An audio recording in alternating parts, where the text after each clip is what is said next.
So this is after I repaired Mr. Freeze's hand. I had fixed it once, but it broke.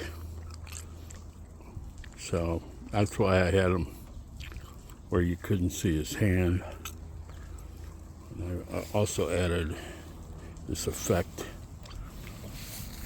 I think that came with the Freeze Giant, so you can see how I fixed his hand with a little twist tie. I drilled a hole through it. It came with one of these little C things on the joint. So weak. I can't imagine that anyone that had any sense would think that that would withstand movement over time. Anyway, it's the chilling sound of your doom.